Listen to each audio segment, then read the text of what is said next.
വീട്ടിന്മേൽ രക്തപാതകം വരാതിരിക്കേണ്ടതിന് നീ അതിനെ കൈമതിലുണ്ടാക്കണം. നമ്മൾ വായിച്ച വാക്യമാണ്, ഒരു പുതിയ വീട് പണിതാൽ നിന്റെ വീട്ടിൽ മുകളിൽ നിന്ന് വല്ലവനും വീണിട്ട് വീട്ടിന്മേൽ രക്തപാതകം വരാതിരിക്കേണ്ടതിന് നീ അതിന് ഒരു കൈമതിൽ ഉണ്ടാക്കണം. പ്രിയപ്പെട്ടവരെ, നമ്മൾ വായിച്ച വാക്യം നമുക്ക് ഒരു നിമിഷം കൂടെ ഒന്ന് പ്രാർത്ഥിക്കാം. സ്വർഗീയ പിതാവേ, മഴക്കെടുതിയുടെ കഷ്ടപ്പാടുകളിലൂടെ ഞങ്ങളുടെ റാന്നിയും ഒറ്റനാടൻ പ്രദേശങ്ങളും കടന്നു പോകുമ്പോൾ ഞങ്ങൾ എല്ലാവർക്കും വേണ്ടി ഈ സമയം പ്രാർത്ഥിക്കുന്നു. കർത്താവേ, കഷ്ടപ്പാടുകളെ മാറ്റി പണ്ടത്തെ കാലങ്ങളെ നൽകുന്ന ഒരു ദൈവം ജീവിക്കുന്നത് കൊണ്ട് സ്തോത്രം. ഞങ്ങൾ വായിച്ച വചനം അവിടുത്തെ പക്കൽ ഏൽപ്പിക്കുന്നു. അത് മുറുക്കി മാറ്റി ഞങ്ങളുടെ പക്കൽ ഏൽപ്പിക്കുന്നത് അത് ഞങ്ങളെ മറ്റുള്ളവർക്ക് വിളമ്പുമ്പോൾ അവരുടെ ജീവിതത്തിൽ അത് അനുഗ്രഹമാക്കി മാറ്റണമേ. പ്രാർത്ഥന കേട്ടതുകൊണ്ട് സ്തോത്രം. യേശുവിന്റെ നാമത്തിൽ തന്നെ ആമേൻ. പ്രിയപ്പെട്ടവരെ, ഇത് പഴയ നിയമകാലത്ത് ഭവനം പണിയുമ്പോൾ എങ്ങനെ പണിയണമെന്ന് ദൈവം കൊടുത്തിരിക്കുന്നതായ ഒരു നിർദ്ദേശമാണ്. അവിടെ പറയുകയാണ്, നിങ്ങൾ ഒരു പുതിയ വീട് പണിതാൽ നിന്റെ വീട്ടിന്റെ മുകളിൽ നിന്ന് വല്ലവനും വീണിട്ട് വീട്ടിന്മേൽ രക്തപാതകം വരാതിരിക്കേണ്ടതിന് നീ അതിന് കൈമതിൽ ഉണ്ടാക്കണം. നമുക്കറിയാം, പഴയ നിയമകാലത്ത് മരുഭൂമിയിൽ AC ഇല്ല, ഫാനില്ല. നമുക്കിന്ന് മഴയാണെങ്കിൽ ഫാനില്ലാതെ ജീവിക്കാൻ കഴിയത്തില്ല. അങ്ങനെ ഒരു കാലഘട്ടത്തില് അവരെന്ത് ചെയ്യുമായിരുന്നെന്നറിയാമോ? അവര് ഭവനം പണിയുമ്പോൾ നിങ്ങളൊരു കാര്യം ചെയ്യണം. നിങ്ങളുടെ വീടിന്റെ മുകളിൽ നിങ്ങൾ ഒരു കൈമതില് പണിയണം എന്നവർക്ക് യഹോവയായ ദൈവം നിർദ്ദേശം കൊടുത്തിരുന്നു ഇസ്രായേൽ ജനത്തിന്. പ്രിയപ്പെട്ടവരെ, ഞാനിത് പറഞ്ഞത് മറ്റൊന്നിനും വേണ്ടിയല്ല. നമുക്കറിയാം, ഇന്ന് കൈമതിൽ പണിയുന്നുണ്ട്, ഭംഗിയായി മനോഹരമായി കൈമതിൽ പണിയുന്നുണ്ട്. ആർക്കും ഇതിന്റെ അർത്ഥം അറിയില്ല. അന്ന് പറഞ്ഞ അതുപോലെ ആ ഉപയോഗത്തിനല്ല ഇന്ന് കൈമതിൽ പണിയുന്നത്. മറ്റുള്ളവർ കണ്ടിട്ട് നല്ല അഭിപ്രായം പറയാനാണ് കൈമതിൽ പണിയുന്നത്. എന്നാൽ അതിലേക്ക് ഞാൻ കടന്നു വരുമ്പോൾ നിങ്ങൾ ഓർക്കേണ്ട ഒരു കാര്യമുണ്ട്. രാത്രിയില് ഭയങ്കരമായ മരുഭൂമിയിലെ ചൂടില് അവർക്ക് ഭവനത്തിനുള്ളിൽ കിടന്നുറങ്ങുവാനായിട്ട് കഴിയത്തില്ല. ഞാൻ ഓർപ്പിച്ചതുപോലെ ചൂടിനെ അതിജീവിക്കുവാനുള്ള ത്രാണി അവരുടെ ശരീരത്തിനില്ല, അല്ലെങ്കിൽ അതിന് സാഹചര്യങ്ങൾ അന്നത്തെ കാലത്തില്ല. അതുകൊണ്ട് അവരെന്ത് ചെയ്യുമെന്നറിയാമോ? കുഞ്ഞുങ്ങളും അന്ന് ഇന്നത്തെ പോലെയല്ല, ഒത്തിരി കുഞ്ഞുങ്ങളുണ്ട്. ഭവനം എന്നൊക്കെ പറയുന്നത് ഒത്തിരി കുടുംബ അംഗങ്ങൾ അടങ്ങിയ ഭവനങ്ങളാണ്. ആ ഭവനത്തിലുള്ളവരെല്ലാവരും കൂടി വീടിന്റെ മുകളില് കിടന്നുറങ്ങുമ്പോൾ ഉറക്കത്തിൽ ആരെങ്കിലും അങ്ങനെ ഒരു കൈമതിൽ കെട്ടിയില്ലെങ്കിൽ ആരെങ്കിലും ആ മതിൽ നിന്ന് ആ വീടിന്റെ പുറത്തു നിന്ന് താഴേക്ക് വീണ് അവരുടെ ജീവൻ നഷ്ടപ്പെട്ടാൽ അവിടെ പറയുകയാണ്, വീട്ടിന്മേൽ രക്തപാതകം വരാതിരിക്കേണ്ടതിന് നീ അതിന് കൈമതിൽ ഉണ്ടാക്കണം. പ്രിയപ്പെട്ടവരെ, ദൈവത്തിന്റെ ജനം ആ ഭവനത്തിന്റെ മേല് രക്തപാതകം ഉണ്ടാകാതിരിക്കാൻ തക്കവണ്ണം ഇസ്രായേൽ ജനം മുഴുവനും ഇത് കേട്ടിട്ടുള്ള അറബികളും അവരുടെ വീടിന്റെ മേല് അവർ പണ്ട് കൈമതിൽ പണിതിരുന്നത് രാത്രിയിൽ ഉറങ്ങുമ്പോൾ അബദ്ധവശാൽ ആരെങ്കിലും സ്വപ്നം കണ്ടോ എങ്ങനെയോ താഴെ വീഴാതിരിപ്പാനാ അവർ ചെയ്തിരുന്നത്. എന്നാൽ ഇന്ന് നമ്മുടെ ഭവനത്തിന്റെ മേൽ രക്തപാതകം വരാതിരിക്കേണ്ടതിന് ഞാനും നിങ്ങളും കെട്ടേണ്ട ചില കൈമതിലുകളുണ്ട്.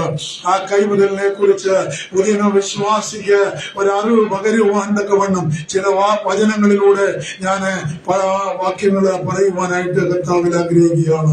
നമുക്ക് പ്രാർത്ഥനയോടെ ആയിരിക്കാം. യോഹന്നാന്റെ സുവിശേഷം 1-ാം അധ്യായം 1 മുതലുള്ള വാക്യങ്ങളില് നമ്മൾ വായിക്കുന്നുണ്ട്. 1 മുതലുള്ള വാക്യങ്ങൾ. യോഹന്നാൻ 1:1 മുതൽ. ആദിയിൽ വചനം ഉണ്ടായിരുന്നു, വചനം ദൈവത്തോടു കൂടെ ആയിരുന്നു, വചനം ദൈവമായിരുന്നു, അവൻ ആദിയിൽ ദൈവത്തോടു കൂടെ ആയിരുന്നു. അവിടെ നിൽക്കട്ടെ. ആദിയിൽ നമ്മൾ വായിക്കുകയാണ്, ആദിയിൽ വചനമുണ്ടായിരുന്നു. എന്താ അടുത്ത വാക്യം? വചനം ദൈവത്തോടു കൂടെ ആയിരുന്നു എന്ന് പറഞ്ഞാൽ വചനം ദൈവത്തോടു കൂടെ ആയിരുന്നു. നിങ്ങൾ മനസ്സിലായി ഞാൻ കരുതുകയാ, ഇത് കർത്താവിനെ കുറിച്ച് പറയുകയാ. ദൈവത്തിൽ മറഞ്ഞിരിക്കുന്ന അനുഭവമായിരുന്നു ക്രിസ്തുവിന്. അതുകൊണ്ടാണ് പറയുന്നത് ദൈവത്തോടു കൂടെ ആയിരുന്നു, വചനം ദൈവമായിരുന്നു. വചനം ദൈവമായിരുന്നു. അവൻ ആദിയിൽ ദൈവത്തോടു കൂടെ ആയിരുന്നു. അവൻ ആദിയിൽ ദൈവത്തോടു കൂടെ ആയിരുന്നു. സകലവും അവൻ മുഖാന്തരം ഉളവായി. സകലവും അവൻ മുഖാന്തരം ഉളവായി. ഉളവായതൊന്നും അവനെ കൂടാതെ ഉളവായതല്ല. ഉളവായതൊന്നും അവനെ, നമ്മുടെ കർത്താവിനെ കൂടാതെ ഉളവായതല്ല.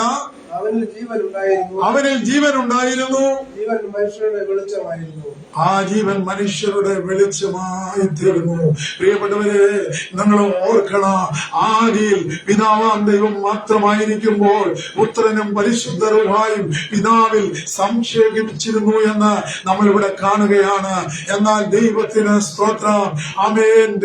വേദപുസ്തകം പഠിക്കുമ്പോൾ ആമേൻ, ദൈവത്തെ ആരാധിച്ചിരുന്ന ദൂതന്മാർ പാപം ചെയ്തപ്പോൾ അവരെ സ്വർഗത്തിൽ നിന്ന് ഭൂമിയിലേക്ക് വെട്ടിയിട്ടപ്പോൾ അവരുടെ സംഖ്യക്കൊത്തവണ്ണം ഈ ലോകത്തിൽ നിന്ന് ആമേൻ ദൈവത്തെ ആരാധിക്കേണ്ടതിന് ഒരു വലിയ മനുഷ്യ സമൂഹത്തെ നേടേണ്ടതിന്, ഒരു വലിയ മനുഷ്യ സമൂഹത്തെ ലഭിക്കേണ്ടതിന് ദൈവം ആമേൻ ഈ ആകാശവും ഭൂമിയും സൃഷ്ടിച്ചു. എന്നിട്ട് മനുഷ്യനെ ഈ ഭൂമിയിൽ സൃഷ്ടിക്കുവാൻ കാരണമായി തീർന്നത് അതാണ് ദൈവത്തിന്റെ സ്തോത്രം. എന്നാൽ പഴയ നിയമകാലങ്ങളില് അവര് യാഗങ്ങളിലൂടെ ആരാധന നടത്തിയിരുന്നു. എന്നാൽ യാഗങ്ങളിലൂടെ ആരാധന അവർക്ക് നിത്യരക്ഷ നൽകാതിരുന്നപ്പോൾ എന്ത് സംഭവിച്ചു എന്നറിയാമോ? ദൈവത്തിലായിരുന്ന പുത്രൻ അവൻ ഭൂമിയിലേക്ക് മനുഷ്യനായി പൂജാതനായി തീരുകയാണ്. അതുകൊണ്ടാണ് യോഹന്നാൻ 1:14 പറയുന്നു, വചനം ജഡമായി തീർന്നു, കൃപയും സത്യവും നിറഞ്ഞവനായി നമ്മുടെ ഇടയിൽ പാർത്തു. ഹല്ലേലൂയ. കാര്യം മനസ്സിലായവർക്കായി ഞാൻ സ്തോത്രം ചെയ്യുക. ദൈവത്തിനൊരു നന്ദി പറഞ്ഞാട്ട് എനിക്ക് നിങ്ങൾക്കും വേണ്ടി ഭൂമിയിലേക്ക് ഇറങ്ങി വന്ന ആ കർത്താവിനൊരു നന്ദി പറഞ്ഞാട്ട് കാലാകാലങ്ങളിൽ നമ്മളെ വീണ്ടെടുക്കുവാൻ തക്കവണ്ണം എനിക്ക് നിങ്ങൾക്കും വേണ്ടിയുള്ള വീണ്ടെടുപ്പ് വില മുഴുവൻ ആമേൻ നമുക്ക് വേണ്ടി തന്നവനെ ദൈവത്തിനൊരു സ്തോത്രം പറഞ്ഞാട്ട്. ദൈവത്തിന് സ്തോത്രം. അപ്പം യേശുക്രിസ്തുവിന്റെ ജനനം അങ്ങനെയാണല്ലോ പ്രിയപ്പെട്ടവരെ. അതുകൊണ്ടാണ് തന്റെ ജനനത്തിങ്കല് മാലാഖമാർ സ്തുതിക്കുന്നത്, സ്തുതിസ്തോത്രങ്ങൾ ദൈവത്തിന് അർപ്പിക്കുന്നത്. സർവ്വജനത്തിനും ഉണ്ടാകുവാനുള്ള, ലൂക്കോസിന്റെ സുവിശേഷത്തിൽ പറയുന്നു, സർവ്വജനത്തിനും ഉണ്ടാകുവാനുള്ള മഹാസന്തോഷം ഞാൻ നിങ്ങളോട് അറിയിക്കുന്നു. കർത്താവായ യേശുക്രിസ്തു എന്ന രക്ഷകൻ നിങ്ങൾക്കായി ഭൂമിയിൽ പിറന്നിരിക്കുന്നു. പ്രിയപ്പെട്ടവരെ, ഇത്ര വലിയ രക്ഷയെ ഞാനും നിങ്ങളും പുതിയ വിശ്വാസികൾ അഗണ്യമാക്കിയാൽ എങ്ങനെ ശിക്ഷാവധിയിൽ നിന്ന് ഒഴിഞ്ഞു പോകുമെന്ന് വേദപുസ്തകം നമ്മളെ ഓർപ്പിക്കുകയാണ്. നമുക്ക് ലഭിച്ച ആ ഭാഗ്യം എത്ര വലുതാണ് എന്ന് ഞാൻ ഓർക്കുകയാണ്. ആമേൻ. യോഹന്നാന്റെ സുവിശേഷം 1:13 വായിക്കാം. 1:13. യോഹന്നാന്റെ സുവിശേഷം 1:13. അവൻ രക്തത്തിൽ നിന്നല്ല, ജഡത്തിന്റെ ഇഷ്ടത്താലല്ല. അവിടെ ശ്രദ്ധിക്കണമേ, അവൻ രക്തത്തിൽ നിന്നല്ല. വീണ്ടും പറയുകയാണ്, ജഡത്തിന്റെ ഇഷ്ടത്താലുമല്ല, പുരുഷന്റെ ഇഷ്ടത്താലുമല്ല, ദൈവത്തിൽ നിന്നത്രേ ജനിച്ചത്. നമ്മുടെ കർത്താവ് ജനിച്ചത് ദൈവത്തിൽ നിന്നത്രേ. പ്രിയപ്പെട്ടവരെ, നമ്മൾ ഓർക്കരുത്, പരിശുദ്ധാത്മാവ് മറിയോട് പറയുകയാണ്, പരിശുദ്ധാത്മാവ് നിന്റെ മേൽ വരും. ആമേ, നിന്റെ ഉള്ളത്തിൽ, നിന്റെ ഉദരത്തിൽ ആമേ ഒരു അത്ഭുത പ്രജ ജനിക്കും. അവന് യേശു എന്ന് പേർ വിളിക്കണമെന്ന് കന്യാമറിയാമിനോട് പറഞ്ഞത് നമ്മൾ മറന്നു പോകരുത്. അതുകൊണ്ടാണ് ഇവിടെ പറയുന്നത്, അവൻ രക്തത്തിൽ നിന്നല്ല. ഒരു ആമേ നമുക്ക് കുഞ്ഞുങ്ങൾ ഉണ്ടാകുന്നത് പോലെ പിതാവിൽ നിന്നും മാതാവിൽ നിന്നും ഉണ്ടായതല്ല, പരിശുദ്ധാത്മാവിനാലാണ്. ആമേൻ. വിശുദ്ധ കന്യമറിയാമ് ആമേന്റെ ഉള്ളത്തിൽ യേശു ജനിക്കുവാന് ഇടയായി തീർന്നത്. അവൻ വചനം വളരെ വ്യക്തമായി പറയുകയാണ്. ആമേൻ. അവിടെ എന്താ പറഞ്ഞത്? അവൻ രക്തത്തിൽ നിന്നല്ല, ജഡത്തിന്റെ ഇഷ്ടത്താലുമല്ല, ദൈവത്തിൽ നിന്നത്രേ അവൻ ജനിച്ചത്. Praise the Lord. അതുകൊണ്ടാണ് നമ്മൾ വായിച്ചത്, വചനം ജഡമായി തീർന്നു. ആമേൻ. എന്നിട്ട് പറയുകയാണ്, കൃപയും സത്യവും നിറഞ്ഞവനായി നമ്മളുടെ പാർത്തു. ഇന്ന് 2-ാം ഇസ്രായേലായ നമുക്ക് ദൈവം കൃപ നൽകിയിരിക്കുകയാ. പ്രയാസങ്ങളും ഭാരങ്ങളും വേദനകളും ദുഃഖങ്ങളും വരുമ്പോൾ, രോഗങ്ങളും വരുമ്പോൾ അവൻ കൃപമേൽ കൃപ തന്റെ മക്കൾക്ക് നൽകിക്കൊണ്ട് അവൻ നമ്മളെ ഒരുക്കിക്കൊണ്ടിരിക്കുകയാണ് എന്ന് നമ്മൾ മറന്നു പോകരുത്. ദൈവത്തിന് സ്തോത്രം. 1 യോഹന്നാൻ 1-ാം അധ്യായം 1, 2, 3 വാക്യങ്ങളോട് വായിക്കുമ്പോൾ വായിക്കുമ്പോൾ നമ്മൾ വായിച്ച ഭാഗം ദൈവവചനമാകുന്ന കൈമുതൽ ഞാനും നിങ്ങളും പണിയണം. വചനം ക്രിസ്തുവാണ്. ആമേൻ. ആ ക്രിസ്തു നമ്മുടെ ഉള്ളത്തിൽ ഉണ്ടെങ്കിൽ നമ്മൾ വചനത്തിലൂടെ പ്രാർത്ഥിക്കുമ്പോൾ വലിയ വിടുതലും സൗഖ്യവും നമുക്ക് ലഭിക്കുമെന്ന് അവിടെ ഓർപ്പിക്കുകയാണ്. 1 യോഹന്നാൻ 1-ാം അധ്യായം 1, 2, 3 വാക്യങ്ങൾ.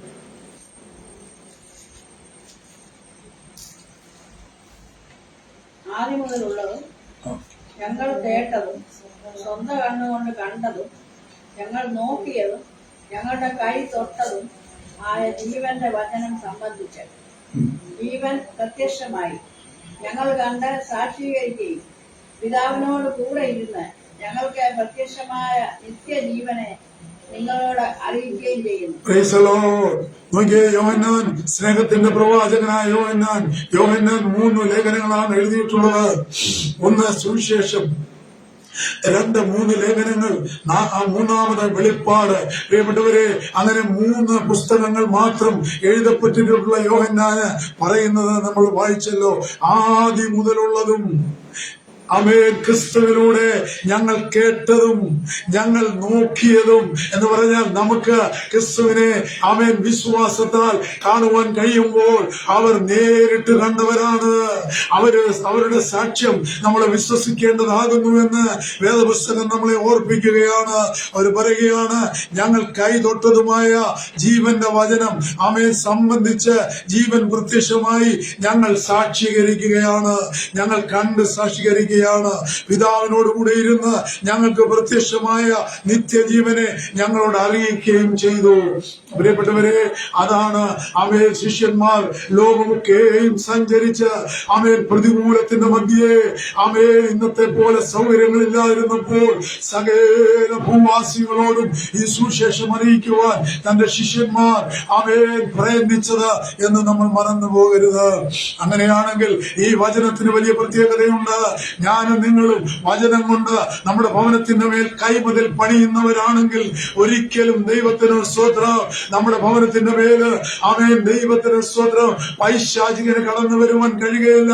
ആമേൻ കുഞ്ഞാടിന്റെ ദുരക്തം കൊണ്ട് നമ്മുടെ ഭവനത്തെ കുഞ്ഞാട് മുദ്രയിട്ടുകൊള്ളും. ആ വിശ്വാസമാണ് നമ്മുടെ ഹൃദയത്തിൽ വേണ്ടതെന്ന് സ്നേഹത്തോടെ ഞാൻ ഓർപ്പിക്കുകയാ.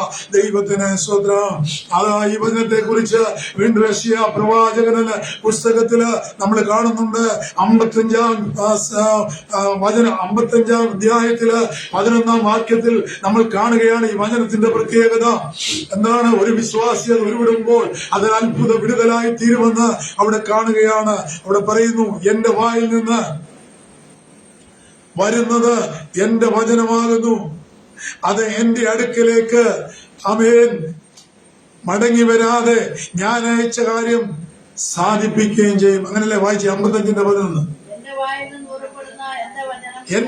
നിന്ന് പുറപ്പെടുന്ന എന്റെ വചനം എന്റെ വായിൽ നിന്ന് പുറപ്പെടുന്ന എന്റെ വചനമായിരിക്കും. കണ്ടോ, വചനം അയച്ചു കഴിഞ്ഞാൽ അത് വെറുതെ എന്റെ അടുക്കലേക്ക് മടങ്ങി വരികയില്ല. എനിക്ക് ഇഷ്ടമുള്ളത് നിവർത്തിക്കുകയും സ്വതന്ത്രം പറഞ്ഞ് അവൻ അയച്ച കാര്യം സാധിപ്പിക്കുകയും ചെയ്യും. ദൈവത്തിന് എത്രമാത്രം നന്ദി പറയണം. നമ്മളെ ഇത്രത്തോളം കൊണ്ടുവന്നിടുവാൻ നമ്മള് ഒന്നുമില്ല ഏതുമില്ല എന്ന് സമ്മതിക്കണം. അതാണ് അവന് നമുക്ക് വേണ്ടി വചനം അയച്ചു. ആമേൻ. ആ വചനം വീണ്ടും മടങ്ങി ചെന്നില്ല. ആ വചനം എന്ത് ചെയ്തെന്നറിയാമോ? ആ വചനം ആമേൻ അയച്ച കാര്യം സാധിപ്പിച്ചേ അത് മടങ്ങി വരികയുള്ളൂ. അവൻ വചനം നമുക്ക് കൈകാര്യം ചെയ്യുവാൻ തക്കവണ്ണം ദൈവത്തിന്റെ പരിശുദ്ധാത്മാവ് നമ്മുടെ ഉള്ളിലുണ്ട്, ക്രിസ്തു നമ്മുടെ ഉള്ളിലുണ്ട്. ആമേൻ. അതുപോലെ തന്നെ ഈ വചനം ശക്തിയുള്ളതാണെന്ന് എഫേസ്യ ലേഖനം 6:17 നമ്മൾ വായിക്കുകയാണ്. എഫേസ്യർ 6:17 ഈ വചനം ശക്തിയുള്ളതാണ്. ദൈവവചനമെന്ന് വായിച്ചു. രക്ഷ എന്ന ശിരസ്സും. ദൈവവചനം എന്ന ആത്മാവിന്റെ വാളും. മതി, നമുക്ക് അത് മാത്രം മതി. ദൈവവചനമെന്ന ആത്മാവിന്റെ വാള്. Praise the Lord. ഇത് ശത്രുവിനെ വെട്ടി വീഴ്ത്തുന്നതാണ് ഈ വചനം.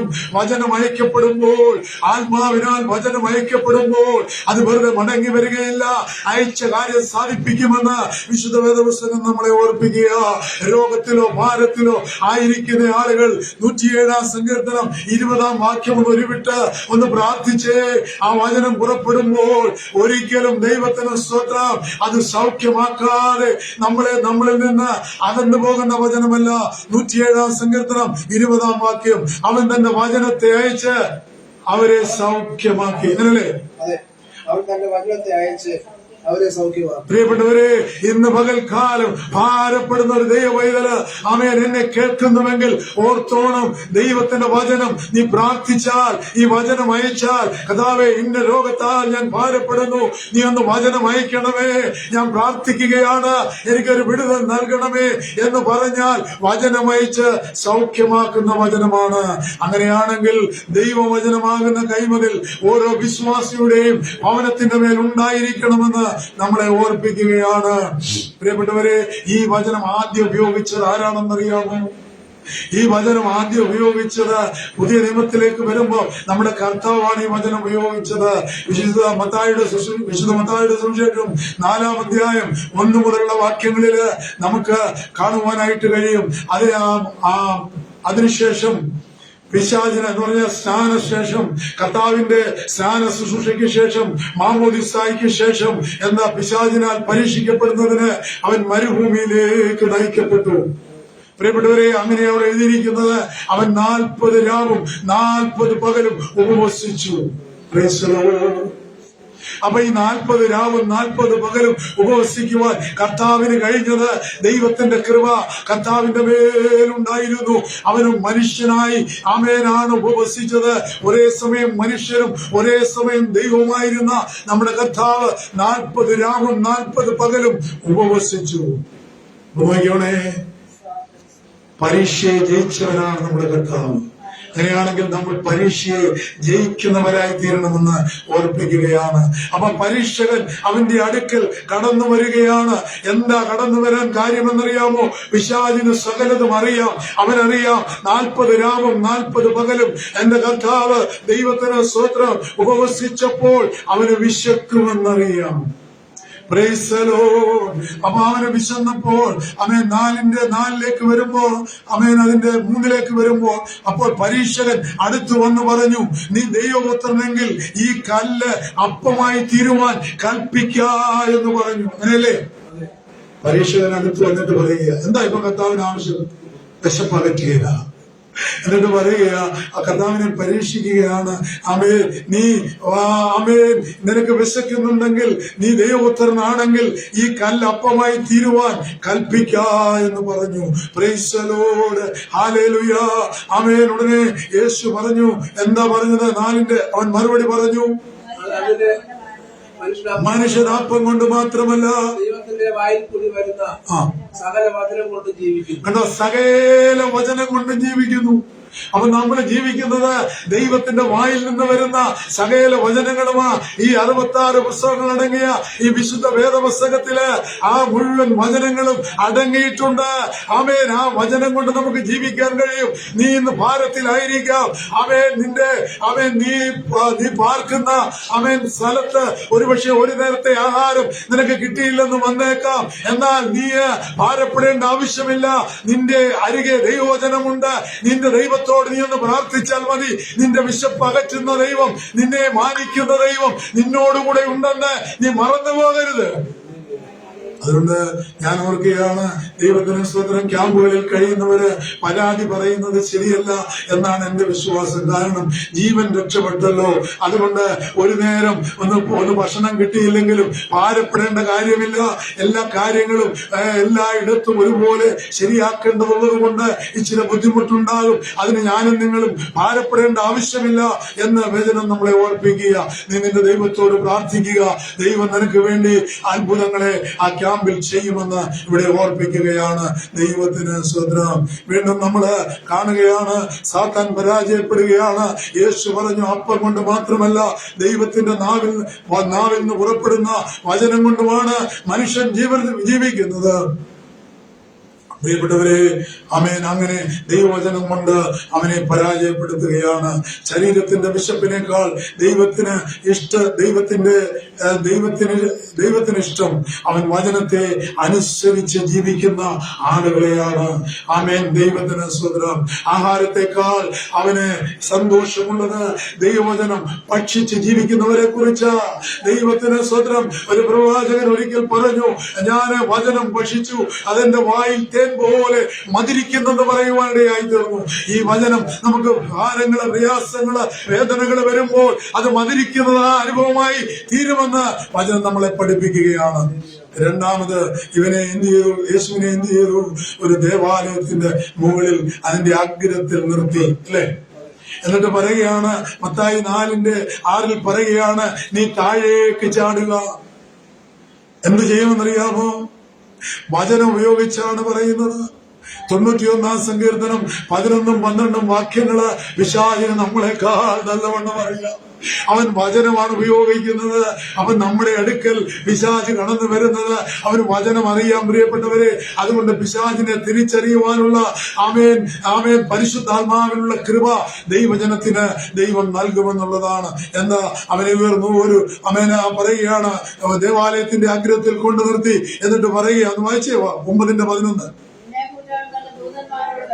നിന്നെ കുറിച്ച് അവൻ തന്റെ ദൂതന്മാരോട് കൽപ്പിക്കും. കണ്ടോ? കർത്താവ് വിശന്നിരിക്കുക, വിശപ്പിന്റെ അനുഭവത്തിലാ. 40 നാള് ഉപവസിച്ചു, 40 രാവും പകലും ഉപവസിച്ചു.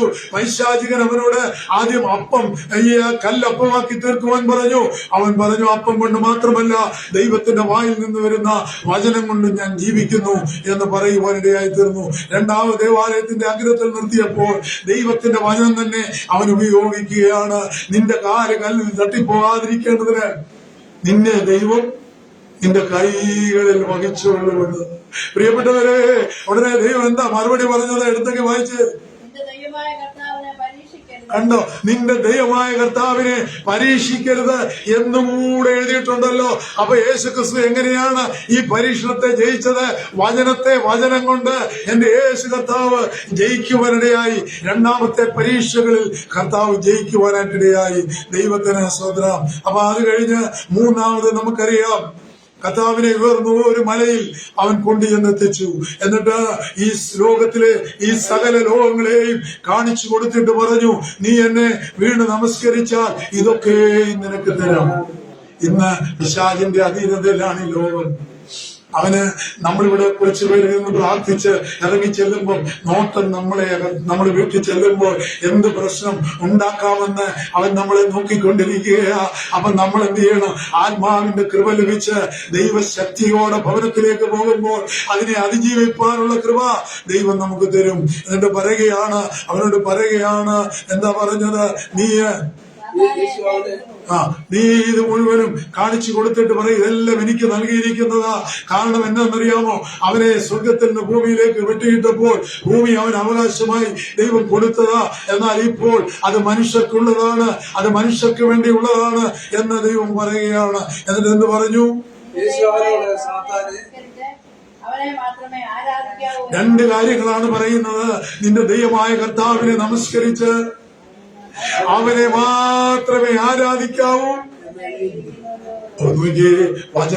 വചനം കൊണ്ട് അവൻ ജയിക്കുന്ന നമ്മുടെ കർത്താവിനെ നമുക്ക് കാണുവാനായിട്ട് കഴിയും. പ്രിയപ്പെട്ടവരെ, കർത്താവ് ഈ വചനം ഉപയോഗിച്ചപ്പോൾ നമ്മൾ അവന്റെ ശിഷ്യന്മാരത് ഉപയോഗിക്കേണ്ടേ? ദൈവത്തിന്റെ ആത്മാവ് പറയുമ്പോൾ നമ്മൾ ഉപയോഗിക്കണം. നമ്മൾ പ്രാർത്ഥിക്കുമ്പോൾ, ഭാരപ്പെടുമ്പോൾ നമ്മളത് ഉപയോഗിക്കണം. ഞാൻ ഓർക്കെ ഈ പ്രാർത്ഥനാ മുറിയിൽ 2 പ്രാവശ്യം ആ താഴെയിട്ട് ഞാൻ ദൈവത്തോട് പ്രാർത്ഥിച്ചു, കർത്താവേ, ഞങ്ങളുടെ 1-ാം ബുധനാഴ്ച യോഗം ഞങ്ങൾക്ക് കാലാവസ്ഥ അനുകൂലമാക്കി തരണമെന്ന് 2 പ്രാവശ്യം ഞാൻ കണ്ണുനീരോടെ പ്രാർത്ഥിച്ചത് ഞാൻ ഓർക്കയാ. പ്രിയപ്പെട്ടവരെ, ഇന്നലത്തെ ദിവസം നിങ്ങൾ കണ്ടോ? ബുധനാഴ്ച ദിവസം ഹല്ലേലൂയ, കാലാവസ്ഥ ദൈവം അനുകൂലമാക്കി തന്നല്ലോ. അതെനിക്ക് വേണ്ടിയല്ല, ദൈവജനം കടന്നു വന്ന് വചനം കേൾക്കേണ്ടതിന് ദൈവം ഒരുക്കി തന്നതായിരുന്നു. അതിനുശേഷം വൈകിട്ട് മഴ പെയ്തു. ഇന്ന് രാവിലെയൊക്കെ വെളുപ്പിനെയൊക്കെ ചെറുതായിട്ട് മഴ പെയ്തു പ്രിയപ്പെട്ടവരെ. അതുകൊണ്ട് വചനം കൊണ്ട് നമ്മൾ വചനത്തെ നേരിടണം. പിശാചിനറിയാം ഈ മഴ വന്നാൽ ആരും വരികയില്ലെന്ന്. എന്നാൽ ഇന്ന് എത്രയോ ആളുകൾ ഇന്നലെ കടന്നു വരുവാനിടയായി തീർന്നു പ്രിയപ്പെട്ടവരെ. അതുകൊണ്ട് അവന്റെ ശിഷ്യന്മാരായിരിക്കുന്നവര് വചനം, നമ്മുടെ ഹൃദയത്തിലുള്ള വചനം വെച്ച് പ്രാർത്ഥിക്കണം. നമുക്കതിന് കഴിയണം പ്രിയപ്പെട്ടവരെ. വചനം വെറുതെ മടങ്ങി വരികയില്ല, അയച്ച കാര്യം സാധിപ്പിക്കും. അതുകൊണ്ട് ഒന്നാമത് ഞാൻ പറഞ്ഞത്, ദൈവവചനമാകുന്ന കൈമുതൽ ഞാനും നിങ്ങളും നമ്മുടെ ഭവനത്തിന് വേണ്ടി പണിയണം, നമ്മുടെ കുഞ്ഞുങ്ങൾക്ക് വേണ്ടി പണിയണം. അവരെ സൂക്ഷിക്കേണ്ടതിന് കർത്താവേ, നിന്റെ വചനം ഞങ്ങൾ അയക്കുന്നു, അവരെ പരിപാലിക്കണമേ, അവർക്ക് നന്മകളെ നൽകണമേ എന്ന് പ്രാർത്ഥിക്കാൻ ഒരു വിശ്വാസിക്ക് അവകാശമുണ്ട് പ്രിയപ്പെട്ടവര്. ദൈവത്തിന് സ്തോത്രം. അങ്ങനെയാണെങ്കിൽ ആമേൻ. പ്രവൃത്തികളുടെ പുസ്തകം 16-ാം അധ്യായം 14-ാം വാക്യത്തില് നമ്മളിങ്ങനെ വായിക്കുന്നുണ്ട്. പൗലോസ് വായിച്ച് 16-14 അപ്പോസ്തലനായ പൗലോസ് പ്രാർത്ഥനാ സ്ഥലം അന്വേഷിച്ച് കടന്നു പോകുന്നതായ ഒരു ഭാഗം നമ്മൾ കാണുന്നു. പട്ടണക്കാരിയും രക്താംബരം വിൽക്കുന്നവരുമായി ലുദിയ എന്ന പേരുള്ള ദൈവഭക്തിയായ ഒരു സ്ത്രീ കേട്ടുകൊണ്ടിരുന്നു. പൗലോസ് സംസാരിച്ചത് ശ്രദ്ധിക്കേണ്ടതിന് കർത്താവ് അവരുടെ ഹൃദയം തുറന്നു. കണ്ടോ, മാനസാന്തരമില്ലാത്ത ആളുകള് ഈ ദൈവവചനം കേൾക്കണമെങ്കിൽ ദൈവം അവരുടെ ഹൃദയം തുറക്കണം. ഹൃദയം തുറക്കാതെ കേൾക്കാൻ കഴിയുകയില്ല. അവര് പ്രാർത്ഥനാ സ്ഥലം അന്വേഷിച്ചു പോകുകയാണ്. ആ സന്ദർഭത്തിൽ ദൈവത്തിന് സ്തോത്രം, ലുദിയ എന്ന രക്താംബരം വിൽക്കുന്ന എന്ന് പറഞ്ഞ ഒരു സമ്പന്നയായ സ്ത്രീയാണ്. ആ സ്ത്രീ ദൈവത്തിന് സ്തോത്രം, അനേക പുഴവക്കത്ത് അനേക സ്ത്രീകളുണ്ട്. ദൈവത്തിന് സ്തോത്രം. എന്നാൽ ആ പുഴവക്കത്ത് ദൈവത്തിന് സ്തോത്രം, ലുദിയ എന്ന് പറയുന്ന ഒരു സ്ത്രീയുടെ ഹൃദയം ദൈവം തുറന്നു. അവളും കുടുംബവും സ്നാനമേറ്റ ശേഷം നിങ്ങൾ എന്നെ കർത്താവിൽ വിശ്വസ്ത എന്ന് എണ്ണിയിരിക്കുന്നുവെങ്കിൽ എന്റെ വീട്ടിൽ വന്ന് പാർപ്പീൻ എന്ന് അപേക്ഷിച്ചു ഞങ്ങളെ നിർബന്ധിച്ചു. അതുകൊണ്ട് നമ്മുടെ ഹൃദയം തുറന്നാൽ, ദൈവത്തിനായി നമ്മുടെ ഹൃദയം കൊടുത്താൽ അവർക്കൊരു വ്യത്യാസമാണ്. അതുകൊണ്ടാ പറയുന്നത്, ഒരുവൻ ക്രിസ്തുവിലായാൽ അവൻ പുതിയ സൃഷ്ടിയാകുന്നു, പഴയത് കഴിഞ്ഞു പോയി. ഇതാ ലുദിയായുടെ ജീവിതത്തില് അന്ന് അവൾ ആ പുഴവക്കത്ത് പോയത്, അവൾ പണം ഉണ്ടാക്കുന്നവളായിരുന്നു. അവൾ സമ്പന്നയായിരുന്നു. അന്ന് പോയത് ദൈവം അവളെ അയച്ചത്. അതുകൊണ്ട് എന്തെങ്കിലും സംഭവിച്ചറിയാമോ? അവർ വചനം പ്രസംഗിക്കുമ്പോൾ അവർ വചനം അയക്കുകയാണ്. അയക്കുമ്പോൾ ദൈവത്തിന് സ്തോത്രം, അവിടെ ഹൃദയം തുറന്നു. അവൾ യേശുവിനെ അവിടെ ഹൃദയത്തിലേക്ക് രക്ഷകനായി സ്വീകരിച്ചു. രണ്ടാം ഇസ്രായേലായ നമ്മളോട് ദൈവത്തിന് സ്തോത്രം, വെളിപ്പാട് പുസ്തകത്തില് 3-ാം അധ്യായത്തിൽ പറയുന്നു, ഞാൻ നിന്റെ ഹൃദയത്തിന്റെ വാതിക്കൽ നിന്ന് മുട്ടുന്നു. ആരെങ്കിലും എന്റെ ശബ്ദം കേട്ട് വാതിൽ തുറന്നാൽ ഞാനും നിങ്ങൾ, അങ്ങനെയല്ലേ, ഞാൻ നിന്റെ വാതിക്കൽ നിന്ന് മുട്ടുന്നു. ആരെങ്കിലും എന്റെ ശബ്ദം കേട്ട് നിന്റെ വാതിൽ തുറന്നാൽ ഞാൻ അവനോടും കൂടെ അത്താഴം കഴിക്കും. നമ്മുടെ കർത്താവ് നമ്മുടെ ഉള്ളിൽ വസിക്കുമെന്ന് പറയുക. പ്രിയപ്പെട്ടവരെ, കർത്താവ് വസിക്കുന്നത് വലിയ സന്തോഷമാ. ദൈവത്തിന് സ്തോത്രം. ആമേൻ. കഴിഞ്ഞ ദിവസം ഞാൻ സുവിശേഷം പ്രസംഗിച്ചപ്പോൾ ദൈവത്തിന് സ്തോത്രം, ഒരു കാര്യം ഞാൻ പഠിക്കാനായിട്ട് ഇടയായി തീർന്നു. അത് മറ്റൊന്നുമല്ല, നമ്മളെ ചേർക്കാൻ കർത്താവ് വരും. മധ്യാകാശത്തു നിന്ന് സ്വർഗത്തിലേക്ക് കൊണ്ടുപോയി കഴിഞ്ഞ് ദൈവത്തിന് സ്തോത്രം, കുഞ്ഞാടിന്റെ കല്യാണം വന്നുവല്ലോ, നിങ്ങൾ ഘോഷിച്ച് ഉല്ലസിച്ചു കൊള്ളുകയെന്ന് പറയുന്നുണ്ട്. അത് യഥാർത്ഥത്തിലുള്ള കല്യാണമല്ല, അത് ഭംഗിയേന്തരണ, അങ്ങനെ പറഞ്ഞതേ ഉള്ളൂ. എന്താ സംഭവിക്കുന്നതെന്നറിയാമോ? ക്രിസ്തുവിന്റെ രക്തം കൊടുത്ത് വിലയ്ക്ക് വാങ്ങിയ ദൈവജനം രൂപാന്തരപ്പെട്ട ശരീരത്തിൽ സ്വർഗത്തിൽ ചെല്ലുമ്പോൾ നിത്യാനന്ദം അവരുടെ തലമേലുണ്ട്. അവർ നിത്യതയോളം സ്വർഗത്തിൽ സന്തോഷിക്കുന്നതിനെ കുറിച്ചാണ് അവിടെ പറയുന്നതെന്ന് നമ്മൾ മറന്നു പോകരുത്. ഹല്ലേലൂയ. അപ്പൊ അങ്ങനെയാണെങ്കിൽ നമ്മുടെ ജീവിതത്തില് ക്രിസ്തു വന്നു കഴിയുമ്പോൾ നമുക്കൊരു സന്തോഷമുണ്ട്. അതുകൊണ്ടാ ഒരു പാട്ടുകാരൻ ഇങ്ങനെ പാടിയത്, ജനങ്ങൾ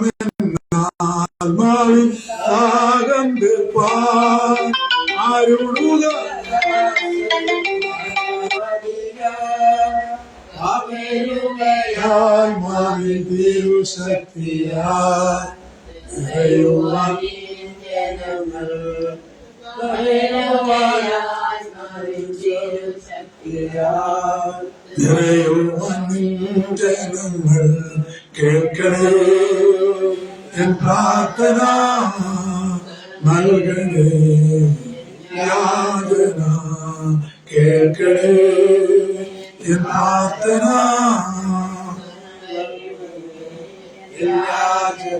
ഒന്ന് ഓരോ വിശ്വാസിയും അമേൻ ദൈവവചനമാകുന്ന കൈമതിൽ കൊണ്ട് ഭവനം പണിയണം. എന്താ അതിന്റെ ഗുണമെന്നറിയാമോ? നമ്മൾ ദൈവമക്കളായി തീരുമ്പോൾ, നമ്മൾ പ്രാർത്ഥിക്കുമ്പോൾ നമ്മുടെ ഭവനത്തിന് ചുറ്റാകെ ദൈവത്തിന്റെ ദൂതന്മാരുടെ കാവലുണ്ട്. ദൈവത്തിന്റെ രക്തം കൊണ്ട് നമ്മുടെ ഭവനത്തെ പരിപാലിക്കുക. നമ്മുടെ കുഞ്ഞുങ്ങൾ പുറത്തു പോയാലും അകത്ത് വന്നാലും ഒരനർത്ഥങ്ങൾ ഉണ്ടാകാതെ ആമേൻ ഒരു ദൈവവേദനന്റെ ആമേൻ ഭവനത്തെ ദൈവം സംരക്ഷിക്കും. അതുകൊണ്ട് വിശ്വാസി, നീ വചനം കൊണ്ട് കൈമതിൽ തീർക്കണമെന്ന് വിശുദ്ധ വേദപുസ്തകം നമ്മളെ ഓർപ്പിക്കുകയാണ്. രണ്ടാമതായിട്ട് നമ്മള് ഒരു കാര്യം കൂടെ ചിന്തിപ്പാനുള്ള സമയമേ ഉള്ളൂ. നമ്മൾ മുന്നോട്ട് പോകുകയാണ്. പ്രാർത്ഥനയാകുന്ന കൈമതിൽ. ദൈവത്തിന് സ്തോത്രം. ഹല്ലേലൂയ, ഹല്ലേലൂയ. പ്രാർത്ഥനയാകുന്ന കൈമതിൽ. ആമേൻ. നമുക്കറിയാം, ആമേൻ, ഏലിയാവ് പ്രാർത്ഥിക്കുന്ന മനുഷ്യനായിരുന്നു. അതേപോലെ പ്രവാചകനായിരുന്നു. 1 രാജാക്കന്മാര് 17-ാം അധ്യായം അതിന്റെ 18, 19 വാക്യങ്ങളില് അവൻ പ്രാർത്ഥിക്കുന്നവനാണെന്ന് നമുക്ക് അവിടെ കാണുവാൻ കഴിയും. അവൻ ദൈവത്തോട് പ്രാർത്ഥിച്ചപ്പോൾ ഒരു കുഞ്ഞിന് ജീവൻ മടക്കി കൊടുക്കുവാൻ തക്കവണ്ണം ഇടയായി തീർന്നു. പ്രിയപ്പെട്ടവരെ, ഏലിയാവ്, അധീശ്വരനായ ഏലിയാവ് രാജാവിനോട് പറഞ്ഞു, ഞാൻ ഇനി പറഞ്ഞിട്ടില്ലാതെ ഈ ദേശത്ത് ആമേൻ മഞ്ഞും മഴയും ഉണ്ടാകയില്ല എന്ന് പറഞ്ഞിട്ടങ്ങ് മടങ്ങിപ്പോയപ്പോൾ ദൈവം അവനോട് പറഞ്ഞു, നീ ആ കെരീത്ത് തോട്ടിൽ പോയി ഇരുന്നോളാൻ പറഞ്ഞു. ആമേൻ. അതിന്റെ 14-ാം വാക്യത്തില് നമ്മൾ കാണുന്നുണ്ട്, നീ കെരീത്ത് തോട്ടിൽ പോയി ഇരുന്നോളാൻ പറഞ്ഞു. നീ എന്താണ് ഭക്ഷിക്കേണ്ടത്? നീ ഭാരപ്പെടേണ്ട ആവശ്യമില്ല. നിനക്ക് ആമേൻ തോട്ടിൽ നിന്ന് വെള്ളം കുടിക്കുവാനായിട്ട് കിട്ടും. ദൈവത്തിന് സ്തോത്രം. മാത്രമല്ല, ഞാൻ കാക്കയെ കൊണ്ട് ഹല്ലേലൂയ രാജാവിന്റെ കൊട്ടാരത്തിൽ നിന്ന് നിനക്ക് ആഹാരം ഞാൻ തരുമെന്ന് പറയാനിടയായി തീർന്നു. പ്രിയപ്പെട്ടവരെ, കെരീത്ത് തോട്ടില് ദൈവത്തിന് സ്തോത്രം അവൻ പോയിരുന്നു. അവൻ വെള്ളം കുടിച്ചു. ആമേൻ. അവൻ വിശക്കുമ്പോൾ കാക്ക ആഹാരം കൊണ്ട് കൊടുത്തു. നിങ്ങൾ കേട്ടിട്ടുണ്ടോ? കാക്ക ആർക്കെങ്കിലും ആഹാരം കൊടുക്കും? ആഹാരം ഒത്തിരി ഉണ്ടെങ്കിൽ അത് മറ്റു കാക്കകളെയൊക്കെ വിളിക്കും, അവർക്ക് കൊടുക്കുമെന്നുള്ളതേ ഉള്ളൂ. പ്രിയപ്പെട്ടവരെ, എന്നാൽ മനുഷ്യർ ഒത്തിരി ഉണ്ടെങ്കിലും കൊടുക്കത്തില്ല. അങ്ങനെ ഒരു കാലയളവാ ഈ കാലയളവാ. ദൈവത്തിന് സ്തോത്രം. ആമേൻ. ഇവിടെ നമ്മൾ കാണുകയാണ്. ആമേൻ. ആ കെരീത്ത് തോട്ടിലെ വെള്ളം പറ്റിയപ്പോൾ എന്താണ് ഇനിയും ഭക്ഷണത്തിനുള്ള മാർഗം എന്താണ്? ദൈവം പറഞ്ഞു, ഇനിയും നീ എന്ത് ചെയ്യണമെന്നറിയാമോ? സാരാപത്തിൽ ഒരു വിധവയുണ്ട്, ആ വിധവയുടെ അടുക്കൽ നീ കടന്നു ചെല്ലണം. ആമേൻ. ഏലിയാവ് ആ ഭവനത്തിലേക്ക് കടന്നു ചെല്ലുമ്പോൾ ഒരു സ്ത്രീ ആമേൻ 2 വിറവ് പിറക്കിക്കൊണ്ടിരിക്കുക. അപ്പൊ ചോദിച്ചു, നീ എന്താ 2 വിറവ് പിറക്കിക്കൊണ്ടിരിക്കുന്നത്? നീ ഒരു കാര്യം ചെയ്യ, ഈ വിറവ് ഇറക്കി കൊണ്ടുപോയി നീ ഒരു അപ്പം ഉണ്ടാക്കി എനിക്കൂടെ കൊണ്ടുപോവാ. എന്നാന്നറിയാ, കാക്ക കൊടുത്ത ആഹാരം തീർന്നു കഴിഞ്ഞപ്പോൾ ഏലിയാവിന് വിശന്നു. ഏലിയാവിനോട് ദൈവം പറഞ്ഞു, നീ സാരാപത്തിലെ വിധവ, നിന്നെ പോറ്റി പുലർത്തിക്കോളുമെന്ന്. ആ ധൈര്യത്തിലാ പറഞ്ഞത്. നീ വിറക് പിറക്കി ആമേൻ ഒരപ്പം ഉണ്ടാക്കി എനിക്ക് കൂടെ കൊണ്ടുവരിക എന്ന് പറഞ്ഞു. അപ്പൊ അവള് പറഞ്ഞത് എന്നാന്നറിയാമോ? പരാതി. അവൾക്ക് ഒരു മോനുണ്ട്, ഞാനുണ്ട്, ഞങ്ങൾ 2 പേരുണ്ട്. 2 വിറക് പിറക്കി ഞങ്ങള് ഒരല്പം മാവും അല്പം എണ്ണയും ഞങ്ങളുടെ തുരുത്തിയിലുണ്ട്. അപ്പൊ അതുകൊണ്ട് ഞങ്ങള് അപ്പം ഉണ്ടാക്കി കഴിച്ച് മരിക്കാനായിട്ട് ഞങ്ങൾ ആഗ്രഹിക്കുക എന്ന് പറഞ്ഞപ്പോ യഹോവയായ ദൈവം പറയുക, നിന്റെ കലത്തിലെ മാവ് കുറയുകയില്ല, നിന്റെ എണ്ണ തീർന്നു പോകയില്ല എന്ന് അവളോട് പറഞ്ഞു. പ്രിയപ്പെട്ടവരെ, ഇത് നമ്മൾ കേൾക്കുമ്പോൾ ഓർക്കണം, നമ്മളന്ന് വിശ്വസിക്കുമോ? നമ്മളന്ന് വിശ്വസിക്കുമോ? എവിടുന്ന് കിട്ടാനാ ഈ ദൈവത്തിലുള്ള വിശ്വാസം? അവൾക്ക് ആമേൻ ആ സമയത്ത് ദൈവത്തിന്റെ പരിശുദ്ധാത്മാവ് കൊടുത്തു. അവൾ വിശ്വസിച്ചു. പ്രവാചകൻ പറഞ്ഞത് ശരി തന്നെയാണെന്ന് അവൾ വിശ്വസിച്ചു. ദൈവത്തിന് സ്തോത്രം. എന്നിട്ട് അവള് പോയി അവിടെ കുഞ്ഞിന് കൊടുക്കേണ്ടതിന് പകരം ഒരപ്പം കൊണ്ട് കൊടുത്തു. അത് കഴിഞ്ഞ് ചെന്ന് അവർക്ക് വേണ്ടി അപ്പം ഉണ്ടാക്കുവാൻ ചെന്നപ്പോൾ ആമേൻ ആ കലത്തിൽ എടുത്ത അത്രയും മാവ് തന്നെ. ആ കാലഘട്ടങ്ങളിൽ മുഴുവനും അവന് അവവൃത്തി കഴിക്കുവാൻ തക്കവണ്ണം ഇടയായി തീർന്നു. പ്രിയപ്പെട്ടവരെ, അങ്ങനെ ഇരിക്കുമ്പോൾ അവളുടെ മകന് ജീവൻ നഷ്ടപ്പെട്ടു. ആമേൻ. ദൈവത്തിന് അഭാവം വായിച്ച് 1 രാജാക്കന്മാര് 17-ാം അധ്യായം അതിന്റെ 18-19 വാക്യങ്ങൾ. അയ്യോ ദൈവപുരുഷനെ, എനിക്ക് നിനക്കും തമ്മിൽ എന്ത്? എന്റെ പാവം ഓർപ്പിക്കേണ്ടതിന് എന്റെ മകനെ കൊല്ലേണ്ടതിനുമാകുന്നുവോ? വന്നത് നീ എന്റെ അടുക്കൽ വന്നത് ദൈവത്തിന് സ്തോത്രം എന്ന് പറഞ്ഞു. പ്രിയപ്പെട്ടവരെ, ആമേൻ. അപ്പം അവർക്ക് ഇഷ്ടം പോലെ ഭക്ഷണത്തിനുള്ള കാര്യങ്ങളൊക്കെ ചെയ്തു കൊടുത്ത ഏലിയാവ്, എന്നാൽ ഈ കുഞ്ഞ് അവിടെ കുഞ്ഞ് മരിച്ചുപോയി കഴിഞ്ഞപ്പോൾ എന്താ സംഭവിച്ചെന്നറിയാമോ? അവള് പ്രവാചകനോട് പറയുകയാണ്, നീ ഇവിടെ വന്നത് എന്റെ പാപത്തെ, കഴിഞ്ഞ കാലങ്ങളിലെ പാപത്തെ ഓർപ്പിക്കുവാനും എന്റെ മകനെ അവന്റെ ജീവൻ എടുക്കുവാനും ആണോ എന്ന് ചോദിച്ചപ്പോൾ അവർ എന്ത് ചെയ്തെന്ന് അവിടെ എഴുതിയിരിക്കുന്ന വായിച്ച്, നിന്റെ മകനെ ഇങ്ങ് തരിക എന്ന് പറഞ്ഞു. അവനെ അവളുടെ മടിയിൽ നിന്നെടുത്ത് മാളിക മുറിയിൽ കൊണ്ടുവന്ന് ആമേൻ. ദൈവത്തിന് സ്തോത്രം. തന്റെ കട്ടിൽ മേൽ കിടത്തി. Praise the Lord. അടുത്ത വാക്യം കൂടെ വായിച്ചേ. അവൻ യഹോവയോട് പ്രാർത്ഥിക്കുകയാണ്. പ്രാർത്ഥനയാകുന്ന കൈമുതൽ ആ കുഞ്ഞിന് ചുറ്റും, മരിച്ചുപോയ കുഞ്ഞിന് ചുറ്റും അവൻ പണിയുകയാണ്. ദൈവത്തിന് സ്തോത്രം. യഹോവയായ ദൈവമേ, ഞാൻ വന്നു പാർക്കുന്ന ഇവിടുത്തെ വിധവയുടെ മകനെ കൊല്ലുവാൻ തക്കവണ്ണം നീ അവൾക്ക് അനർത്ഥം വരുത്തിയോ? പ്രാർത്ഥിച്ചു പറയുകയാ. എന്നിട്ട് അവൻ കുട്ടിയുടെ മേൽ 3 പ്രാവശ്യം കവിണ്ണു വീണു. എന്റെ ദൈവമായ യഹോവേ, കണ്ടോ, പ്രാർത്ഥിക്കുക. ഇവന്റെ പ്രാണൻ ഇപ്പൊ എവിടെയാ? അബ്രഹാമി മടിയിലേക്ക് അവന്റെ പ്രാണൻ പോയി. ആ പ്രാണൻ മടങ്ങി വരണം. ദൈവത്തിന് സ്തോത്രം. അവന്റെ പ്രാണൻ മടങ്ങി വരാൻ അവൻ പ്രാർത്ഥിച്ചു. അടുത്ത വാക്യം കൂടെ കണ്ടോ, യഹോവ ഏലിയാവിന്റെ പ്രാർത്ഥന കേട്ടു. അപ്പൊ നിങ്ങൾ പറയും, ഏലിയാവിന്റെ പ്രാർത്ഥന കേട്ടു, എന്റെ പ്രാർത്ഥന കേട്ടില്ല. നമ്മുടെ പ്രാർത്ഥന അവിടെ കുറിച്ചിട്ടിരിക്കുക.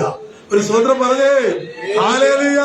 ഏലിയാവിന്റെ പ്രാർത്ഥന കേട്ട ദൈവം അവനെ സ്നേഹിച്ച, അവൻ യേശുവിന് വേണ്ടി യേശുവിനെ അനുഗമിക്കുന്ന ദൈവത്തിന്റെ പ്രാർത്ഥന കേൾക്കുമെന്ന് ഇന്ന് പകൽ നമ്മൾ എന്നെ വിശ്വസിക്കണം. Praise the Lord. എന്നിട്ട് പ്രാർത്ഥന കേട്ടു. അവന്റെ പ്രാണൻ അവനിൽ മടങ്ങി വന്നു. അപ്പൊ എന്താ ഇതിൽ നമ്മൾ കാണുന്നത്? പ്രാർത്ഥനയാകുന്ന കൈമതിൽ. നമ്മുടെ സമയം തീർന്നല്ലോ. ഞാനൊരു സംഭവം കൂടെ ഓർപ്പിച്ച് ഞാൻ വാക്കുകൾ അവസാനിപ്പിക്കാം. കാർസൺ എന്ന് പറയുന്നതായ ഒരു മകന്, ദൈവത്തിന് സ്തോത്രം, അവന് 3 വയസ്സ് പ്രായമുള്ളപ്പോൾ അവന്റെ പിതാവ് മരിച്ചുപോയി. പിന്നെ അമ്മ എന്ത് ചെയ്യുമെന്നറിയാമോ? അടുത്തുള്ള ഭവനങ്ങളിൽ പോയി ജോലി ചെയ്ത് ഈ കുഞ്ഞിനെ വളർത്തിക്കൊണ്ടുവരുമ്പോൾ പെട്ടെന്നാണ് അറിയുന്നത് ഇവന്റെ തലയിൽ ക്യാൻസർ ആണെന്ന്. ദൈവത്തിന് സ്തോത്രം. ആമേൻ. തനിക്ക് തുണയായിരുന്ന ഭർത്താവ് ആ കുഞ്ഞിന്റെ 3-ാം വയസ്സിൽ പോയതാ. അപ്പോ അവൾക്ക് ഒന്നിനും നിവൃത്തിയില്ല. ആമേൻ. ആ കുഞ്ഞിനെ മരുന്ന് വാങ്ങിക്കാനോ അങ്ങനെയുള്ള കാര്യങ്ങളൊന്നും ചെയ്യുവാന് അവൾക്ക് നിവൃത്തിയില്ല. എന്നാൽ അവളുടെ ഭർത്താവ് ഒരു നല്ല ഭക്തനായ മനുഷ്യനായിരുന്നു. അദ്ദേഹം എപ്പോഴും അവരോട് പറയും, ആരെങ്കിലും 2 പേർ ഒരുമിച്ച് പ്രാർത്ഥിച്ചാൽ അവരുടെ മധ്യേ വന്ന് വിടുവിക്കുന്ന ഒരു ദൈവമുണ്ട്. പ്രിയപ്പെട്ടവരെ, ഈ പ്രാർത്ഥന അവൾ ജോലി ചെയ്യുമ്പോഴും അവൾ വീട്ടിൽ നിന്ന് പ്രാർത്ഥിക്കുമ്പോഴും, എന്റെ കർത്താവേ, എന്റെ ഉള്ളിൽ ആത്മാവുണ്ട്, എന്റെ ഉള്ളിൽ പുത്രനുണ്ട്, അങ്ങനെയാണെങ്കിൽ ഞാൻ പ്രാർത്ഥിക്കുമ്പോൾ എന്റെ പ്രാർത്ഥന കേൾക്കണമേ എന്ന് അവൾ ഇങ്ങനെ പ്രാർത്ഥിക്കുമായിരുന്നു. ദൈവത്തിന് സ്തോത്രം. പ്രിയപ്പെട്ടവരെ, ഒരു നാള് ഞാൻ അവസാനിപ്പിക്കുകയാണ്. ദൈവത്തിന് സ്തോത്രം. അവള് വേദപുസ്തകം വായിക്കുമ്പോൾ മർക്കോസ് 11:23-24 വാക്യം അവളുടെ ഹൃദയത്തിൽ ഉടക്കുവാൻ ഇടയായി തീർന്നു. അവളുടെ ജോലിയെല്ലാം കഴിഞ്ഞ് അവിടെ ഇരുന്ന് പ്രാർത്ഥിക്കുകയാണ്. ഒന്ന് വായിച്ചേ, മർക്കോസ് 11:23-24. അവിടെ പറയുകയാണ്, ആരെങ്കിലും തന്റെ ഹൃദയത്തിൽ സംശയിക്കാതെ താൻ പറയുന്നത് സംഭവിക്കും എന്ന് വിശ്വസിച്ചുകൊണ്ട് ഈ മലയോട്, കണ്ടില്ലേ,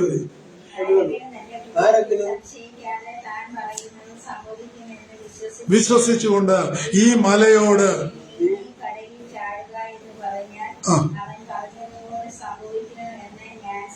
അപ്പൊ അവിടെ വചനമയക്കുക, സംശയമില്ലാതെ വചനമയക്കുകയാണ്. ആരെങ്കിലും തന്റെ ഹൃദയത്തിൽ സംശയിക്കാതെ താൻ പറയുന്നത് സംഭവിക്കുമെന്ന് വിശ്വസിച്ചുകൊണ്ട് ഈ മലയോട് നീങ്ങിപ്പോകാൻ എന്ന് പറഞ്ഞാൽ ആ പറഞ്ഞതുപോലെ സംഭവിക്കും. സത്യമായിട്ടും ഞാൻ നിങ്ങളോട് പറയുന്നുവെന്ന് യേശു പറഞ്ഞ വചനം അവിടെ ഹൃദയത്തിൽ അങ്ങ് ഉറച്ചു. അങ്ങനെയാണെങ്കിൽ എന്റെ മകനെ ചികിത്സിക്കാൻ എനിക്ക് പണമില്ല, എനിക്ക് യാതൊരു നിവൃത്തിയുമില്ല. അതുകൊണ്ട് ദൈവത്തിന് സ്തോത്രം. കർത്താവേ, ഒരു വിടുതൽ എന്റെ പൈതലിന് കൊടുക്കണമേ എന്ന് അവൾ പ്രാർത്ഥിച്ചു. 2 or 3 പേർ അവന്റെ നാമത്തിൽ എവിടെ കൂടിയാലും അവിടെ മധ്യ ഉണ്ടെന്നുള്ള വിശ്വാസം അവളുടെ ഭർത്താവ് പറഞ്ഞു കൊടുത്ത അവിശ്വാസം അവളുടെ ഹൃദയത്തിലുണ്ട്. അതുകൂടാതെ അവൾ പ്രാർത്ഥിക്കുവാൻ തുടങ്ങി. അവൾ പ്രാർത്ഥിച്ചു. എന്നിട്ട് അതിനുശേഷം അവൾ തീരുമാനിച്ചു, എന്റെ മകന് ദൈവം സൗഖ്യം അയച്ചിരിക്കുക. അതേ, നമ്മൾ വായിച്ചല്ലോ, വചനം അയച്ചു കഴിഞ്ഞാൽ അത് വെറുതെ മടങ്ങി വരികയില്ല. അയച്ച കാര്യം സാധിപ്പിച്ച് അത് മടങ്ങി വരുന്ന വചനമാ. അവള് പ്രാർത്ഥിച്ചു. എന്നിട്ട് അവൾ എന്ത് ചെയ്യുന്നറിയാമോ? അടുത്ത ദിവസം രാവിലെ ഡോക്ടർ അടുത്ത് കൊണ്ടുചെന്നു. കുഞ്ഞിനെ കാണിച്ചപ്പോൾ, അവളെ ആ കുഞ്ഞിന്റെ എക്സ്റേ ഒക്കെ എടുത്തപ്പോൾ നമുക്ക് ആ ഡോക്ടർ ഇങ്ങനെ പറഞ്ഞു, നിന്റെ കുഞ്ഞിന്റെ തലയിൽ നിന്ന് പാട പോലെ ഒരു സാധനം പിഴിഞ്ഞു മാറിപ്പോയിരിക്കുന്നു. അത് കുറെ ദിവസം കൊണ്ട് അത് അലിഞ്ഞ് അമേന അങ്ങ് പൊക്കോളുമെന്ന് അവളോട് പറഞ്ഞു. അപ്പൊ അവള് ചോദിച്ചു, ഡോക്ടറെ, എന്റെ കുഞ്ഞ് തലയിൽ കാൻസർ രോഗിയായിരുന്നല്ലോ, അപ്പൊ അത് മാറിയല്ലോ. അതിന്റെ യേശു ഇന്നലെ ഞാൻ പ്രാർത്ഥിച്ചു കൊണ്ടിരുന്നപ്പോൾ അത് ചെയ്തതാണെന്ന് അവൾ ആ ഡോക്ടറോട് പറഞ്ഞു. ഡോക്ടർ മാനസാന്തരപ്പെടുവാനിടയായി തീർന്നു. അതിനുശേഷം കുഞ്ഞ് വളർന്നു. അവൻ ഒരേ ഒരാഗ്രഹം, കാൻസർ രോഗികളെ ചികിത്സിക്കണം. അവനെ അമ്മ കഷ്ടപ്പെട്ട് പഠിപ്പിച്ചു. അമ്മയെ ഡോക്ടർ കാർസൺ എന്ന് പറയുന്ന കാൻസർ രോഗികളെ ശുശ്രൂഷിക്കുന്ന ഒരു ഡോക്ടർക്ക് ജന്മം കൊടുക്കുവാൻ ആ പ്രാർത്ഥന, ആ വചനം അയച്ചത് സഹായിച്ചുവെങ്കിൽ പ്രിയപ്പെട്ടവരെ, നമ്മൾ പ്രാർത്ഥനയാകുന്ന ആമേൻ കൈമതില് നമ്മൾ നമ്മുടെ ഭവനത്തിന് വേണ്ടി പണിതാൽ ആ വചനം വെറുതെ മടങ്ങി വരികയില്ല. അയച്ച കാര്യം സാധിപ്പിക്കും. ഞാൻ 2 കാര്യങ്ങളെ പറഞ്ഞുള്ളൂ. 3-മതൊരു കാര്യം കൂടെ ഉണ്ടായിരുന്നു, പറയാൻ കഴിഞ്ഞില്ല. ഞാൻ മുൻപോട്ട് പോവുകയാണ്. 1, ദൈവവചനമാകുന്ന കൈമതിൽ നമ്മുടെ ഭവനത്തിന് ചുറ്റും ഉണ്ടാകും. 2, ഓരോ വിശ്വാസിയും പ്രാർത്ഥന അവരുടെ ജീവിതത്തില് ഒരു മുതലായിട്ട് ഉണ്ടാകണം. അല്ലേ? നമ്മൾ പ്രാർത്ഥിച്ചാൽ കേൾക്കുന്ന ഒരു ദൈവമുണ്ട്. നമ്മള് ദൈവത്തിന്റെ സ്വന്തം ആ ദൈവത്തെ നമ്മള് സ്നേഹിക്കണം. അങ്ങനെയാണെങ്കിൽ നമ്മുടെ പ്രയാസങ്ങൾ വരുമ്പോ, വേദനകൾ വരുമ്പോ, ആമേൻ, നമ്മൾ ആരോടെങ്കിലും സുവിശേഷകരോടോ മറ്റുള്ളവരോടോ പറഞ്ഞാല് അവര് മറന്നു പോകാൻ സാധ്യതയുണ്ട്. എന്നാൽ നീ അവരോടൊന്നും പറയണ്ട. നീ ഇരിക്കുന്ന സ്ഥാനത്തിരുന്നുകൊണ്ട് സ്വർഗത്തിലേക്ക് നിന്റെ കണ്ണുകളുയർത്തി പ്രാർത്ഥിച്ചാൽ നിന്നെ വിടുവിക്കുന്ന ഒരു ദൈവമുണ്ട്. ദൈവത്തിന് സ്വന്തം. അങ്ങനെയാണെങ്കിൽ വാക്കുകൾക്ക് ഞാൻ വിരാമം കുറിക്കുക. നമുക്ക് പ്രാർത്ഥിക്കാം. ഞങ്ങളെ അതിവാത്സല്യമായി സ്നേഹിക്കുന്ന ഞങ്ങളുടെ വാഴ്ത്തപ്പെട്ട ദൈവമേ, നിത്യനായ സുഖപിതാവേ, ഞങ്ങൾക്ക് മനോഹരമായ ഒരു ആമേൻ വചനം ഞങ്ങൾക്ക് ഇന്ന് വിഭാഗിച്ചു തരുവാൻ തക്കവണ്ണം ദൈവം സഹായിച്ചല്ലോ. ഞങ്ങൾ വായിച്ച ഒരു വാക്യത്തില് ഒരു പുതിയ വീട് പണിതാൽ നിന്റെ വീട്ടിന്റെ മുകളിൽ നിന്ന് വല്ലവനും വീണിട്ട് വീട്ടിന്മേൽ രക്തവാതകം വരാതിരിക്കേണ്ടതിന് നീ അതിന് കൈമതിൽ ഉണ്ടാക്കണം. അതായത് ആ വചനത്തിലൂടെ ആമേൻ ഞങ്ങൾ കേട്ടല്ലോ, ദൈവവചനമാകുന്ന കൈമതിൽ. 2-ാം ഇസ്രായേലായ നമ്മള് പ്രാർത്ഥന കൊണ്ട് കൈമുതൽ, വചനം കൊണ്ട് കൈമുതൽ പണിയണമെന്ന് നമ്മളെ കേൾപ്പിച്ചല്ലോ. 2-മതായിട്ട് പിന്നെയും നമ്മളെ കേൾപ്പിച്ചല്ലോ. ഒരു വിശ്വാസിയുടെ കൈമുതൽ എന്ന് പറയുന്നത് അവന് പ്രാർത്ഥനയാണ്. അവന്റെ ജീവിതത്തില് പ്രയാസങ്ങൾ ഏറി വരുമ്പോൾ, പ്രതികൂലങ്ങൾ ഏറി വരുമ്പോൾ അവൻ പ്രാർത്ഥിച്ചാൽ കേൾക്കുന്ന ഒരു ദൈവമുണ്ട്. എന്റെ ദൈവസാക്ഷ്യം കൂടെ പറയട്ടെ. ഈ വെള്ളം കയറി വരുമ്പോൾ ഞങ്ങളോട് പലരും വിളിച്ചു പറഞ്ഞു, നിങ്ങളുടെ സാധനങ്ങളെല്ലാം പുറകെ കെട്ടിക്കോളാൻ. ഞാൻ പറഞ്ഞു, ഞാന് എന്റെ പ്രിയപ്പെട്ടവരോട് പറഞ്ഞു, ആമേൻ, നമുക്കിപ്പോ ഏതായാലും വേണ്ട. ആമേൻ, ദൈവഹിതമാണെങ്കിൽ ഒരുപക്ഷെ വെള്ളം വന്നേക്കാം. എന്നാൽ ഇപ്പൊ അതിനുള്ള സമയമായിട്ടില്ല. ദൈവാത്മാവ് നമ്മളെയും അറിയിക്കുമെന്ന് പറഞ്ഞ് ഞങ്ങളൊന്നും ചെയ്തില്ല. എന്നാൽ ഞാൻ ഇത് പറഞ്ഞത് മറ്റൊന്നും കൊണ്ടല്ല, എന്റെ പ്രാർത്ഥനയുടെ വലിപ്പം കൊണ്ടല്ല. ആമേൻ, പ്രാർത്ഥന കേൾക്കുന്ന ഒരു ദൈവമുണ്ട്. ഹല്ലേലൂയ. അപ്പൊ നമ്മളത് വിശ്വസിക്കേണ്ടത് ആവശ്യമാണ് പ്രിയപ്പെട്ടവരെ.